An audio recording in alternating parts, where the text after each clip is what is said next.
Franklin's plus Weave attunement is really strong and is going to be for a while. If you haven't run into it yet, it's only a matter of time. To beat it takes either a coordinated team of competent survivors, or just bringing no items at all. And we all know our solo queue teammates can't be relied on for either, or really anything. But fear not, for not only is there a counter, but a stupidly simple one at that.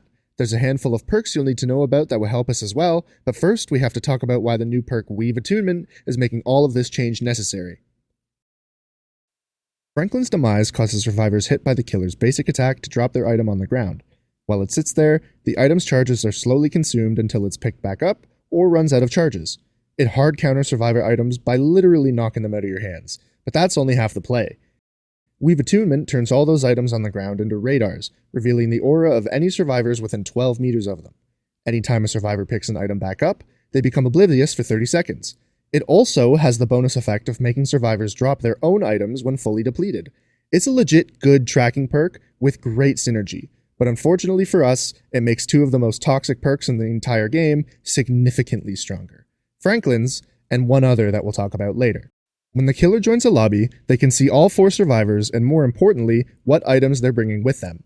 Unless someone's waiting to switch characters at the last possible second, which I personally don't recommend, the killer knows what they're going to have to deal with in that trial and can plan accordingly. If that means they feel the need to run Franklin's, they're going to. This only used to be a problem we ran into when using multiple flashlights, but Weave attunement's introduction to the fog is changing that. Now anytime a killer sees 4 items in a lobby, there's incentive to use this build because of how strong the tracking it gives is. Things aren't looking good for anybody wanting to bring an item, at least for the next few weeks. Thankfully, there's a lot of things you can do as an individual to make sure you're still playing the game how you want to play it. You mentioned something about a counter, right? With it already. Yeah, there is one, and it's really simple when you think about it. No killer's going to run this build if you're not bringing an item with you. It'd just be a waste of 3 perk slots. It's one of the few builds in the game that's reactive, meaning killers only switch to it when they need it instead of having it pre-selected. So just by not bringing items, the only times you'll see it are with killers that were already planning on giving you a hard time. So what? We're just supposed to ignore items entirely? No, just don't bring them into the trial with you. Instead, burn a coin and open a chest. With the Twisted Masquerade event going on, chests are more in our face than they've ever been, with up to 8 spawning in every trial. It's about time for anybody who still doubts them to reassess. Chests can be fantastic when used properly, which means it's time to talk about those perks we can use to help us out. Good news, everyone! The absolute best perk for looting chests is a universal perk, meaning you already have it unlocked.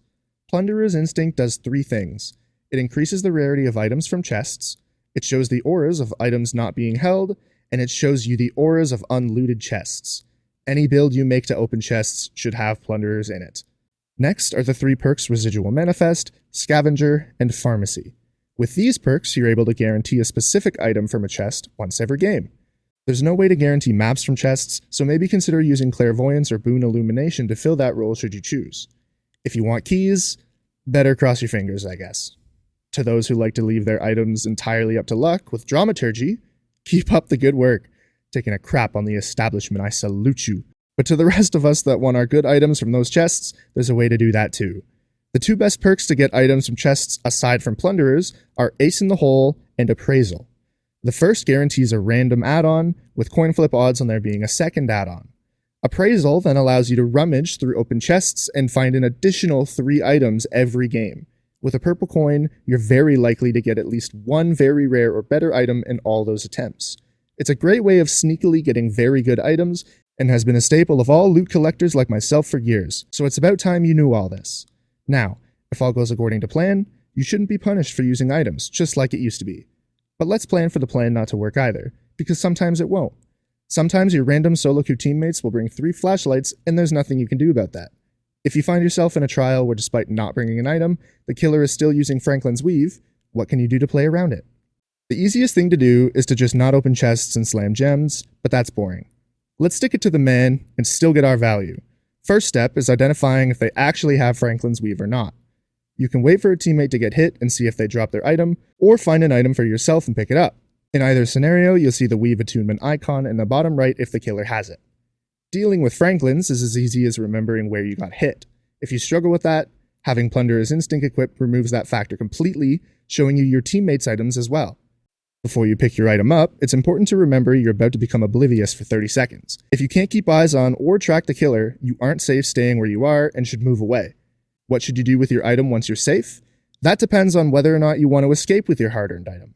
If you don't, Weave Attunement serves as a radar for the killer, meaning all items not in your hand are working against you. Picking your item back up and moving it somewhere away from windows and pallets is the best way to avoid giving the killer your auras in vulnerable positions. If you do want to keep your hard-earned item, stash it somewhere out of the way and come back for it later, somewhere you'll remember and won't be found by other survivors. If it's starting to look like you might not escape, it's not like you brought that from home, don't worry about it, you'll get another one. The alternative is waiting for the hatch to spawn, but it's almost never going to pay off since you need to escape through it without taking a hit to avoid Franklins. In either scenario, and really any situation playing against Weave Attunement, moving your item to the edge of the map is the most effective counter. At the end of the day, I think we can all agree nobody wants this perk combo to become meta. I think we'd all much rather it continue to be the counter to flashlights and flashlights alone. It sure is a good thing it's just these two perks being used together that's the issue, right? Right? Time to talk about the other toxic perk I mentioned earlier. If you'd told me Hoarder was only one perk away from becoming usable, I'd have probably laughed because it's a terrible joke. But here we are. Hoarder is a twins perk that punishes survivors for opening chests and for picking up items. Anytime either happens, the killer gets a loud noise notification. Combining with Weave means anytime an item is picked up, the survivor reveals the location and becomes oblivious to yours. It's a crazy strong synergy that gets even better when you use with Franklins to force those items onto the ground in the first place. This is the real meta we're going to be stuck dealing with, unless we can make killers think they don't need it. Take it from me, the chests are absolutely worth investing in if it means not having to deal with Franklin's Weave. Anyways guys, that's all for me. Don't forget to like the video and subscribe to the channel if you made it this far. If you really liked it, tell a friend. But until next time, take care out there in the fog.